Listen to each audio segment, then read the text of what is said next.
एक बार राजस्थान में एक किसान और किसान के दो बेटा और एक बेटी, जब किसान का अंत समय आया, जब मरने को तैयार हुआ,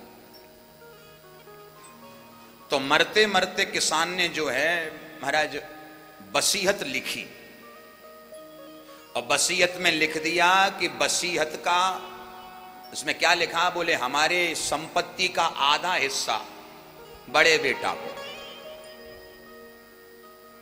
आधा हिस्सा बड़े बेटा को और चौथा हिस्सा छोटे बेटा को और पांचवा हिस्सा बिटिया को।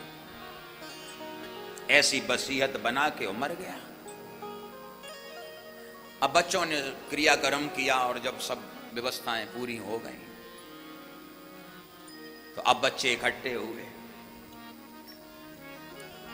इकट्ठे होकर पिताजी को तो भूल गए, पिताजी तो चले गए। अब प्रॉपर्टी, संपत्ति, और झगड़ा संपत्ति का ही है दुनिया में। बोलो जय सिया राम। आपके पास संपत्ति है तो सब पूछ रहे हैं, पूछ रहे हैं, और जिस पे नहीं है बेचारे धक्का खा रहा है। तो नारायण सब आ गए। अब परिवार वाले बोले वसीयत पढ़ी जाए, पढ़ो वसीयत। अब वसीयत उठाई गई महाराज, वो कागज, उसमें लिखा है कि संपत्ति का आधा हिस्सा बड़े बेटा को, चौथा हिस्सा छोटे बेटा को और पांचवा हिस्सा बिटिया को। अब लोगों ने पूछा कि ये तो बताओ संपत्ति में किसान के पास है क्या? तो बेटा बोला कि संपत्ति में किसान के पास 19 ऊंट हैं। ऊंट, ऊंट तो जानते हो, ऊंट कितने? बोले 19। बोले अब बंटवारा करो, अब बंटवारा करो।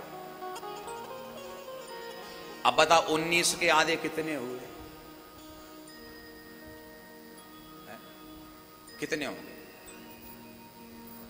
9.5। तो ऊंट 9.5 हो सकते हैं, आधा तो नहीं हो सकता। अब बंटवारा कैसे हो? क्योंकि उसमें लिखा संपत्ति का आधा हिस्सा बड़े बेटा को। अब ऊंट 19 हैं, अब कैसे? तो एक ने कहा एक काम करो, ऊंट बेच दो, पैसा जो आए उसका बंटवारा कर लो। बोले नहीं नहीं, ऊंटों का ही बंटवारा होगा। संपत्ति यही वसीयत में तो यही लिखा, ऊंटों का ही बंटवारा होगा। तो बंटवारा करें कैसे? तब महाराज जब ऐसा झगड़ा हो रहा था, उसी समय एक दूसरा किसान, जो किसान मर गया था, उसका मित्र एक ऊंट के ऊपर बैठ के आया और उसने कहा भैया एक काम करो, तुम्हारा बंटवारा हो रहा है, तुम्हारी समस्या तुम्हारे सामने खड़ी है, बंटवारा नहीं हो पा रहा।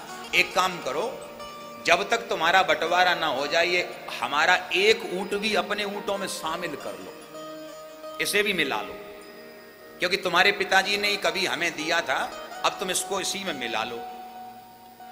अच्छा ध्यान से सुनना, 19 में एक ये मिल गया, कितने हो गए? 20। अब बंटवारा हो रहा है। बोले आधा हिस्सा बड़े बेटा को, तो 10 ऊंट लेकर के बड़े वाले बेटा को दे दिए और संपत्ति का चौथा हिस्सा किसको? बोले छोटे बेटा को। तो 20 का चौथा हिस्सा 5 दे दिए छोटे वाले, और संपत्ति का 5वां हिस्सा बिटिया को। तो 20 का 5वां 4 ऊंट किसको दे दिए? बिटिया को। तो 10 बड़े को, 5 छोटे को और 4 बिटिया को। टोटल कितने भये?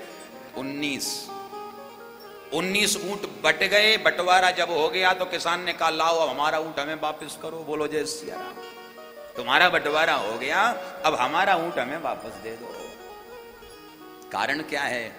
बोले एक जो ऊंट है, इसके बगैर कुछ नहीं हो सकता, सारी सत्ता इसी पर टिकी हुई है। इसी प्रकार परमात्मा सर्वंतर्यामी हैं, सब जगह व्याप्त हैं, सबके अंदर हैं, लेकिन विशेष बात क्या है? बोले सबसे अलग हैं। ना तो उनकी कृपा के बगैर कुछ हो सकता है, उनकी बगैर कृपा के कुछ नहीं हो सकता, और जब वो कृपा कर देते हैं तो सब कुछ हो जाता है। बोलो जय सिया राम। तो सब में व्याप्त है परमात्मा। तो ऐसे परमात्मा को बारंबार नमन करते हुए गोस्वामी जी ने आगे बड़ी सुंदर महिमा गाई है।